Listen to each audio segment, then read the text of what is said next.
It's official. The Commanders just received very big news. Jayden Daniels and company heading to London, Tottenham Hotspur Stadium to face the Indianapolis Colts in Week 4. What's up, everybody? I'm your host, Carl McManus. This is Commanders Digest. Really excited to share the breaking news. The Commanders going to London, which we already knew, but we know their opponent officially. All the leaks that were out there were pretty much correct. It is Week 4. It is against the Indianapolis Colts, and it is October 4th. We'll talk about all that and all the international games happening in the NFL this season, as well as the history of Commanders versus Colts, both Baltimore and Indianapolis, and then wind out with the Commanders' international history overall. Hint, hint, it's not all that good. But the big news, the Commanders officially heading to London, broken this morning by the NFL itself. Commanders going to London, October 4th, Week 4, 9:30 a.m. Of course, happening overseas. It'll be an NFL Network game. It'll be happening at Tottenham Hotspur Stadium, probably the biggest game at Tottenham Hotspur Stadium next season, with Tottenham possibly heading towards relegation. But that's another sport. You're worried about the Commanders. We're talking Commanders right here. Before we break down everything with the Commanders and their game specifically, going to take a look at all the international games happening in the NFL. A record 9 this season happening in Australia, Brazil, London, of course, in 3 consecutive weeks. Paris, France. I really wanted the Commanders to get that game, but of course, when the Saints were announced as the home team, it didn't look possible. They don't play the Saints this year, and of course, Washington would be the home team, was announced to be the home team in the London game. It's not happening in Paris. I wanted another reason to go back, but not happening. They're not going back to Madrid either. That's another game happening this year. Bengals versus Falcons, Munich, Germany, and Mexico City, Mexico. So 9 international games this year, and Washington, fortunately, back-to-back seasons being one of them. So taking a look at the stats pack that I put together, news and notes for this matchup. Unfortunately, the Commanders don't have a great history against the Colts, don't have a great history in international games, but we'll get to some positives, I promise you. Commanders are 11-21, or Washington's franchise is 11-21 all time against the Colts, both Indianapolis and Baltimore, but some slight positive, they're 6-6 all time against Indianapolis since they moved from Baltimore to Indianapolis, but they're 1-4 in their last 5. And then the positive there, they won their last matchup back in 2022. We'll break that down more in depth in just a second, but going through the rest of the news and notes, they're 0-1 all time in international games, of course, losing to the Dolphins in Madrid last season, and then the 27-27 tie with the Cincinnati Bengals in London back in 2016. It's not the same space. That happened at Wembley, where England's international team plays. This game, of course, happening at Tottenham Hotspur Stadium, where the Tottenham Hotspurs play. But where should we go from there? Let's go to the last game against the Indianapolis Colts. That's who they're facing, of course. Their last game against the Indianapolis Colts, they're 1-5 in the last 5, but the last game being a win back in 2022 when none other than Taylor Heinicke was the starting quarterback. I want to stop here and shout out Taylor Heinicke for an interesting career in the NFL. He just retired. Shout out to him. I love him for what he did, of course, against the Tampa Bay Buccaneers, that pylon dive. It's why he's famous here in Washington. Outside of that, he was a mediocre quarterback, which just means middling. It doesn't mean he was terrible. It doesn't mean he was great. He was a mediocre quarterback right in the middle. But look at the quarterback matchup in that game. Taylor Heinicke versus Sam Ehlinger.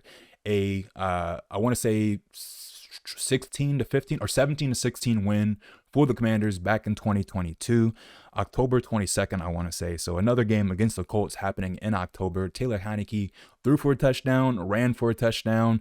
Antonio Gibson was the recipient of that passing touchdown. It's funny that, sure, just 4 years ago at this point, but there's still a couple players on Washington's roster that were around. Of course, Terry McLaurin is still there. And then you look on the other side, Jonathan Taylor is there for the Indianapolis Colts. Deion Jackson, a running back who now I believe actually plays for the DC Defenders of the UFL. Alec Pierce is still there. They traded Michael Pittman, so he's no longer there. But it's interesting that, 4 seasons removed, there are still some players from each team that are, still playing, 1 in the NFL and 2 specifically with their current teams. But that was the game back then, 17-16 win for the Commanders back in 2022. I'm sure Taylor Heinicke bought, a pair of his famous Jordans. Every time he beat a team, he bought a pair of Jordans in the colorway. I didn't do enough research to look at what Jordans he bought that game, but that was the last time they played the Colts. Of course, 1 4 in their last 5, that being their most recent game and that being a victory for them. So maybe it bodes well that they're on a quote-unquote win streak against Indianapolis, but overall, again, looking back at the news and notes, not great against Indianapolis' franchise. And then when you take a look at international games specifically, we'll take a look at the Madrid game first because that's the most recent one happening last year, of course. A loss for the Commanders, 16-13 in Real Madrid, Bernabeu Stadium, where another game is taking place this year. But Marcus Mariota was quarterback, so it wasn't even Jayden Daniels, who of course was the big billing for the game. They ended up having to put Tua Tagovailoa and Frankie Louvu on that, who of course are of. I'm not going to butcher that. I'm not going to butcher where their descent is, but of course both being international players. So the billing around that was Tua Tagovailoa and Frankie Louvu. Unfortunately, Jayden Daniels not playing in that game, but Marcus Mariota again.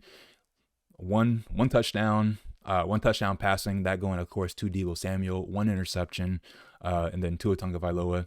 This was a crazy game. This was Dan Quinn's first game calling the defense after they ended up firing Joe Witt Jr. It's funny that the first game calling the defense, of course, happening in Madrid.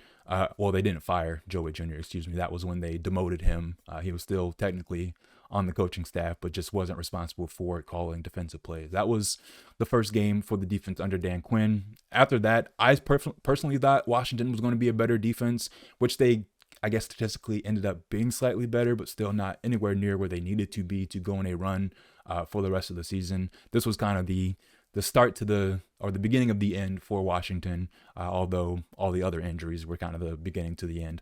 But that's the last game happening internationally for them. As we looked at, they're 0-1-1 all time. That was their loss. We'll take a look at their international tie. Hopefully this season they can actually get a win, but this was against the Cincinnati Bengals, as I mentioned, back in 2016. Kirk Cousins, you like that, was the quarterback, 2 passing touchdowns, one going to Jamison Crowder, the other one going to Jordan Reed. Fat Rob was the running back. Rob Kelly, 1 rushing touchdown for him, going against the Andy Dalton-led Cincinnati Bengals. A 16-16 tie. Should have been a win for Washington back then, but it's funny when you take a look at all the connections between 2016, the last time they played in London, the last time they didn't lose an international game.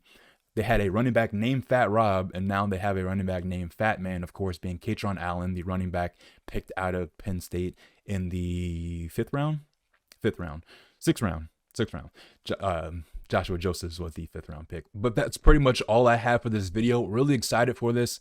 I'm probably not going to London. Would have tried to make it to Paris if I could have went there earlier this year. Would have tried to go again, save all the money I could, but not happening. Probably not going to London, but still very exciting news. If you are going, let me know down in the comments. If you've already booked your accommodations, we kind of knew a couple days in advance. If you've already done so and you're a big baller, let me know down in the comments. But thank you everybody for tuning into this episode, and we'll see you next time.